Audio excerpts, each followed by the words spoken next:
The French Connection. Right. Yeah, one of the things that I really like about Friedkin's technique in particular is his cinematic set pieces. You can get a sense of how to do a sequence like that yourself if you study his sequences. And when I say that, I'm not just talking about like the car chase in French Connection, but I also mean like the foot chases. And by the way, talk about re-releases, okay? Release French Connection, then there's a re-release of the French Connection, then there's a double feature re-release of the French Connection, and Vanishing Point. Yeah. All right? Then there's another re-release, the French Connection and the 7-Ups. And then there's another re-release, the French Connection and Dirty Mary, Crazy Larry. All right, they're all Fox movies, they're all Fox car chase movies. Right. But the thing is, by the time that the French Connection shows up on the ABC Sunday Night Movie, it's cut up so much, and this is before video, so you feel like, okay, it's lost.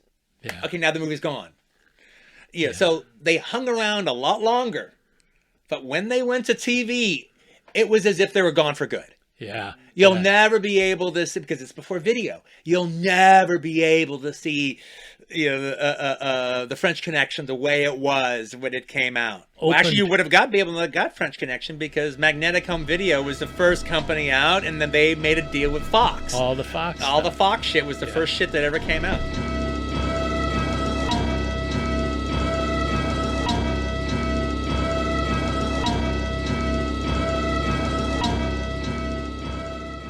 There was 2 movies my mother did not allow me to see. One she didn't have to worry about because it was rated X. Which was? Andy Warhol's Frankenstein. But she didn't allow me to see, in its initial release, The Exorcist. And there was a reason for that. You have to be at least as old as I am and be living with your grandparents where they get The Inquirer every week. The whole thing about The Exorcist was it may be too intense for human beings. That it wasn't just a horror film in '73 when it came out. You were experiencing the devil. Yeah, you were experiencing the devil. And that people committed suicide after they saw The Exorcist, or people were put in insane asylums after they saw The Exorcist. And every new issue of the National Enquirer had, my son went crazy and is in a straitjacket, how watching The Exorcist ruined my life. I dream of reviews like that. That's like all I've ever wanted to get as a National Enquirer story. Literally, you are taking your sanity in your hands to see The Exorcist. I didn't see The Exorcist till its 1975 re-release. And I saw it at a drive-in then. Did it deliver? Oh, yeah. No, it was wonderful. I thought it was great. I mean, to me, the horror film event of the year, and again, not having seen everything that comes out, all right, but I guess the horror film event for me of the last 5 years was during October at the New Beverly. We got a print of The Exorcist, and showed The Exorcist every midnight on Saturday. And normally we change the screenings up. It's like a different midnight movie every Saturday. But that one for October, let's just show The Exorcist. Can I just ask you if it was It was the 2000 one. That's the only one you can really find. That is the only one you can find, and I prefer the earlier one. Well, here's the thing about that though. That was very interesting to watch because I hadn't seen the 2000 version, and I'd heard Edgar Wright, and I heard a whole lot of people say exactly what you're saying. Mm-hmm. Some of that stuff, in particular with the audience, really worked. Yeah, of course. But legitimately worked, not bullshit. All right, when Pazuzu, Shadow, just showed up on the wall. All right, when they closed Reagan's door, the whole audience went, "Oh!" And there's one in particular where you see Pazuzu's face, like on the burner of the kitchen. Yeah. And the whole audience went, "Oh!" And not only that, it was like Jason Miller. Joshua Miller, Jason Miller's son, was at the theater, had said the same thing. Oh, I don't really like the 2000 version. You didn't do anything to it. And then when the whole audience responded to that little burner shot, all right, he goes, "Oh, they seem to like it, Right. But what was really interesting was to watch a movie from 1974, and that theater was jam-packed every Saturday. And people had either they'd seen it or maybe they think they'd seen it, but they were in this movie theater with all the vibe going on in that theater at midnight. And that was a horror movie. everyone really, really got into it. We showed devil-themed trailers before it started, and it was a feeling unlike I saw it twice during that month because it was just such an exciting experience to watch The Exorcist during those midnight screenings with that audience. And I'm sure most of them had seen it to some degree or another, but they really hadn't. Right. Compared to how they felt that night. Well, it's also a great movie. Yeah. The Exorcist is a great movie and really gets better with age. And when you look back at 73, when it came out at the end of 73, you know, it really is more of a cinematic achievement than I think people might have thought 5-6 years after, even though it was. I know, I agree. I agree. I mean, it's really almost, holds up. it's kind of a perfect movie. Yeah, it's perfectly cast. Yeah. The tone is fantastic and it is perfect, and it's also one of the most realistic horror films. Yes. Until it's not, but then it sold you this whole new version of realism.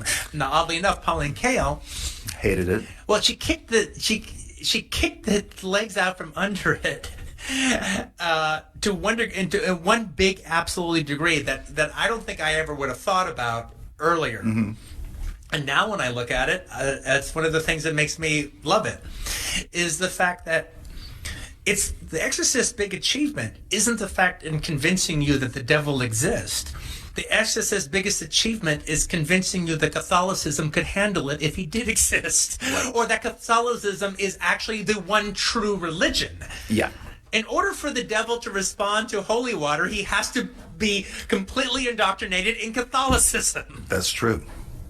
A priest would have to mean something for an exorcist to work. Now, I don't believe in Catholicism, but the idea that but at the same time, I don't believe in a big giant ape, but I do when I'm watching King Kong. Right. So in the course of watching The Exorcist, I do believe in Catholicism. I think she thought it was the biggest recruiting poster since the Bells of St. Mary. The Exorcist was. Yeah, but no one ever when everyone was worrying about, oh my God, did this movie actually capture the devil? Is it going to ruin your life if you saw it? Which is the talk in 73 and 74. No one ever talked about how the fact that just one religion had the expertise to handle the devil. What if Reagan had been Jewish? True. Kind of exchange. No, you're right. No, it's more about the kiss. It's more about the kiss that Reagan gives the priest on the cheek, which ends the movie. Right. Reagan kissing the priest, not knowing what she's doing, is enough. Is the ending. Yeah, I have my own revival movie theater in Los Angeles called the New Beverly. I got a gorgeous print of The Exorcist, and we showed it every Saturday at midnight during the month of October. And actually, Friedkin doesn't allow film print. My thing about my theater is I only show 35 millimeters, sometimes 16, but no digital. Right. And he actually doesn't allow film prints to be shown of The Exorcist. He only wants DCP. So I called him up personally and asked him, and he allowed us.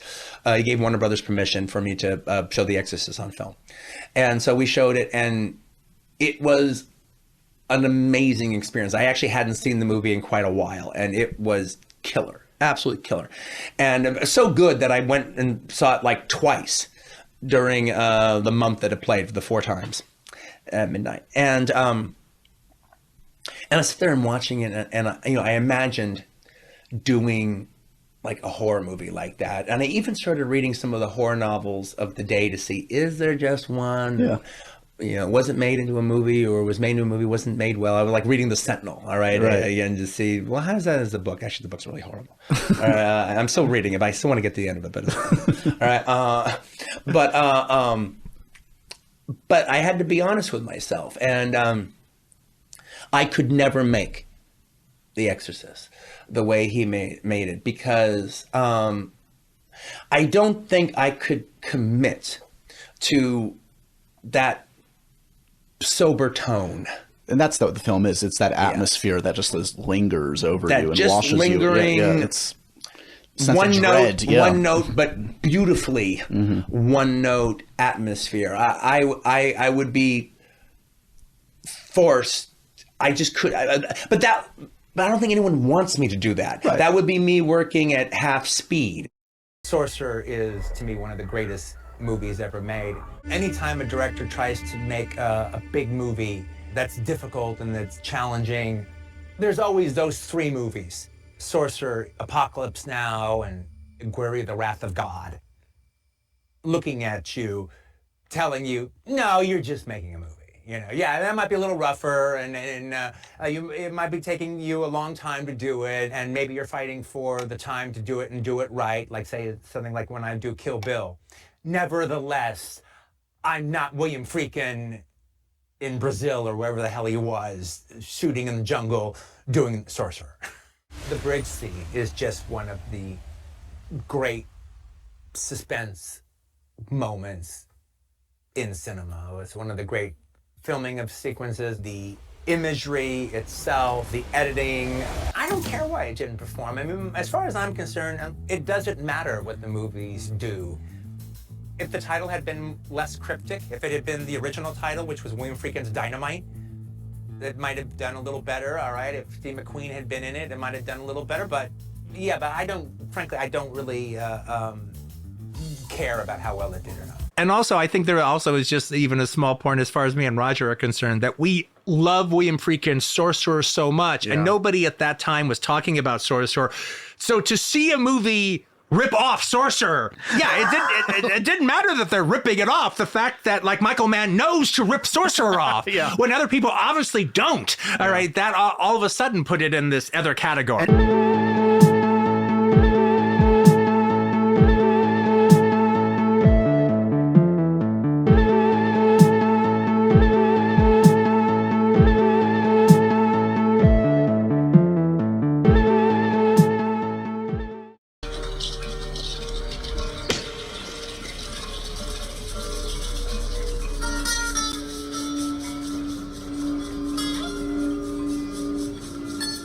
No, well, you made the point when we were talking about the 4 American Giallos. You go, cruising almost qualifies, but doesn't quite. And cruising. And what was it that disqualified cruising? I mean, I think it's that the police procedural aspect. You a police officer? Wow.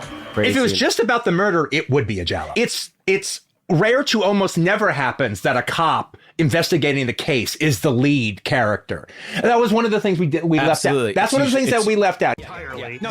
From his perspective. If cruising had been about the killer killing and then some gay guy who's in the village, who's an artist, who becomes a amateur detective trying to figure it out. Gets into danger. If Pacino had been a and then actually looks like the killer. And the cops actually think he's the killer, then it would be a Giallo.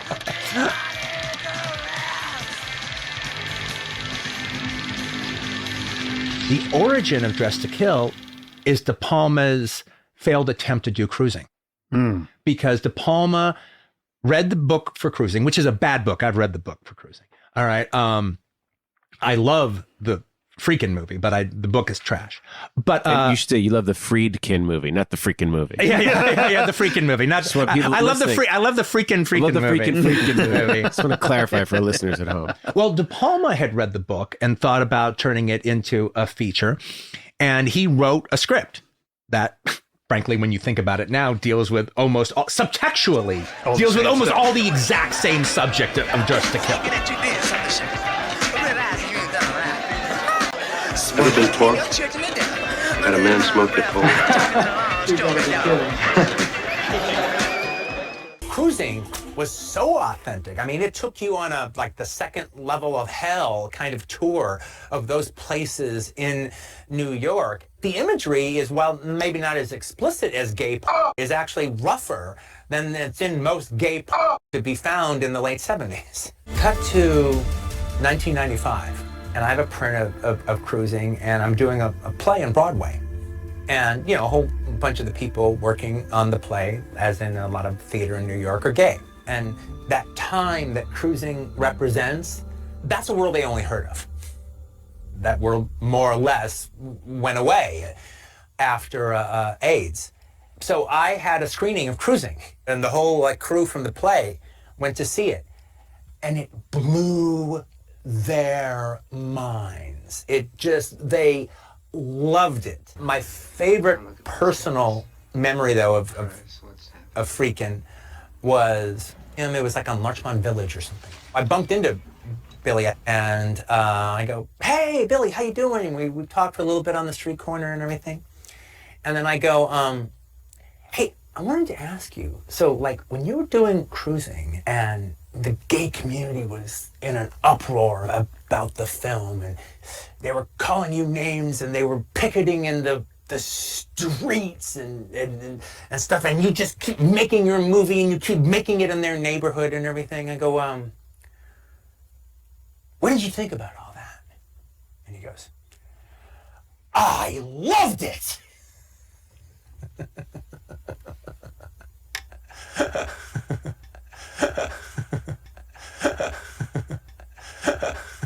To Live and Die in LA came out. And even like one of the guys actually saw like a Market research screening of To Live and Die in LA. And I even remember like, oh, who's the star of it? And he goes, I don't know, some guy I've never heard of before, but he looks like Dan Marino, the football player. To Live and Die in LA. Yeah, Live and Die is a great car chase. You'd hear a film had a really cool car chase, and you ran to the theater to see it. And you'd see it, and it was worth the whole wait to see this car chase. And even when it wasn't as good as the other ones, at that moment, it seemed like the best car chase ever made, all right? Maybe you get out, maybe it wasn't as great as this one or that one, but at the moment, you're like, man, that was hot. But then, you know, again, filmmaking has changed, sometimes for the better, sometimes not for the better. And one of the things that has happened is I haven't seen what I would call a car chase in a long time, even though a lot of movies have supposedly car chases.